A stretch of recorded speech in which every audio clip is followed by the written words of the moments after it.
जो अपने भाई का मरण तक नहीं देखने दिया गया, इतना टॉर्चर किया गया उसको। कल की बात बता रहा हूँ आपको, ये महिला को 50 से ज्यादा फोन किया है उनके गुर्गों ने कि अगर पटना जाओगे तो खैर नहीं है, यहाँ आकर जो समझौता करना है कर लीजिए। मैं कैमरे पर कह रहा हूँ।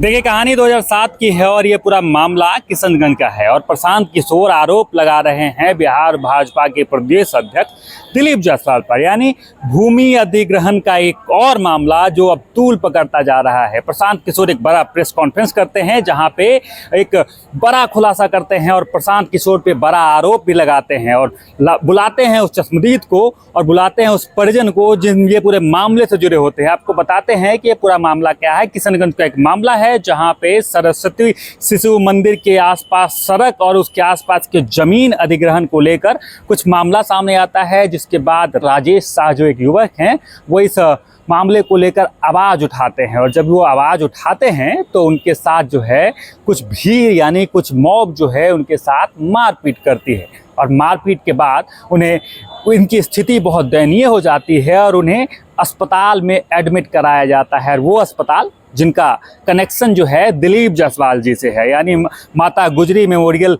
कॉलेज एंड हॉस्पिटल किशनगंज है, वहाँ पे उनको एडमिट कराया जाता है और वहाँ पे राजेश शाह की मौत हो जाती है। अब बड़ा आरोप लगता है कि इसमें पूरी तरीके से दिलीप जायसवाल की संलिप्तता है, ये आरोप लगा रहे हैं प्रशांत किशोर एक बड़ा प्रेस कॉन्फ्रेंस करके।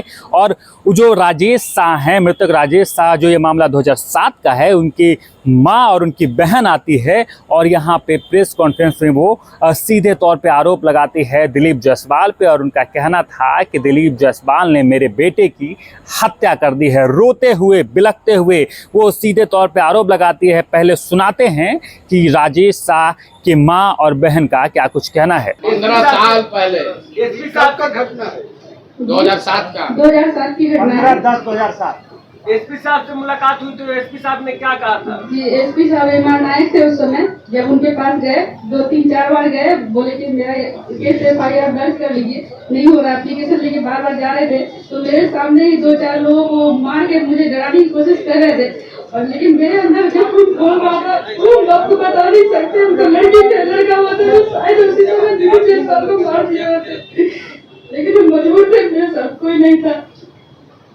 वो हमको बोले कि शादी ब्याह कर लो, तो ये सब केस लड़ने से कोई काम थोड़ी ना होता है।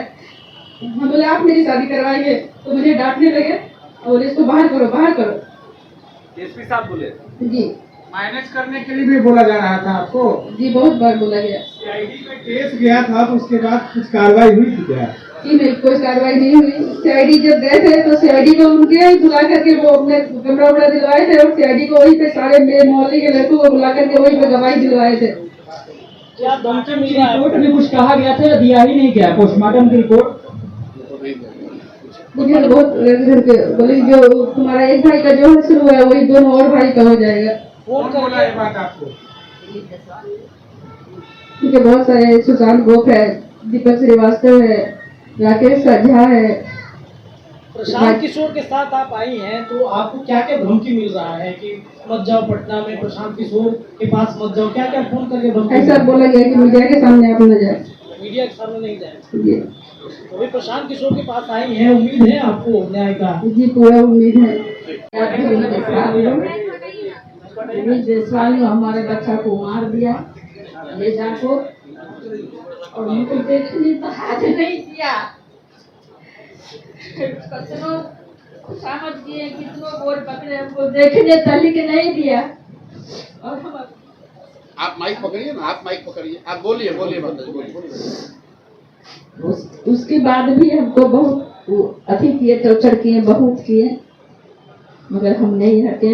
हम यहाँ तक आ चुके हैं। आप लोग पर शरण में इसका इंसाफ दीजिए, आप लोग हमारा बच्चा का इंसाफ कीजिए। जिसको तो पूछना है पूछे, बहन को दीजिए। मेरा नाम दीपिका कुमारी है। आगे आगे आगे। अरे वो डरी हुई है भाई, आप लोग कह रहे साड़ी हटा दीजिए, हमने कहा है अपना चेहरा। उनको इतना डर है, कल तक कह रहा है कि यहाँ रहने नहीं देंगे। अब देखिए हालत क्या है बिहार का। बोलिए आप, अब चेहरा ढक के ही बोलिए। मेरा नाम रीता कुमारी है। मैं वो वाला अवागन बहन हूँ जो अपने भाई का मरण तक नहीं देखने दिया गया। इतना टॉर्चर किया गया उसको। बार बार एनजीएम के गेट पे जाते थे, बार बार भगा दिया था, बेइज्जत किया था, क्रिमिनल की बहन हो, क्रिमिनल की बहन हो बोल के।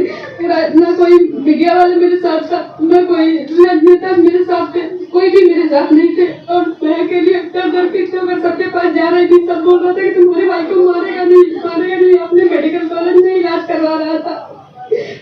उसके बाद मुझे सिर्फ लाश सौंप दिया गया पुलिस द्वारा। वो सीधे तौर पे कह रही हैं कि दिलीप जायसवाल ने मेरे बेटे की हत्या कर दी और उन पे बहुत ज़्यादा प्रेशर बनाया गया। जब ये पूरा मामला का उजागर यानी मामले पे विरोध कर रहे थे उनके पुत्र, तो उन पे भी जानलेवा हमला हुआ, जिसके बाद उनकी मौत हो जाती है। इसके अलावा जो प्रशासन की तरफ से भी इनके पूरे परिवार पे प्रेशर बनाया गया है कि इस मामले को ख़त्म कर दीजिए, बंद कर दीजिए। लेकिन प्रशांत किशोर ने ठीक चुनाव से पहले इस मामले को अब हवा दे दी है। बीते दिन आपने देखा होगा कि एक भूमि अधिग्रहण का जो आरोप है वो लगा ही था कि अब दूसरे आरोप को लेकर प्रशांत किशोर पहुंचे हैं और दिलीप जायसवाल पे आरोप की झड़ी लगा दिया। हालांकि सच टॉक जो है ये पूरी खबर की पुष्टि नहीं करता है, लेकिन इस आरोप पे क्या कुछ प्रतिक्रिया दिलीप जायसवाल अपने सामने लेकर आएंगे वो भी हम आपको बताएंगे और दिखाएंगे। हमारे साथ जुड़े रहें और देखते रहें सच टॉक्स।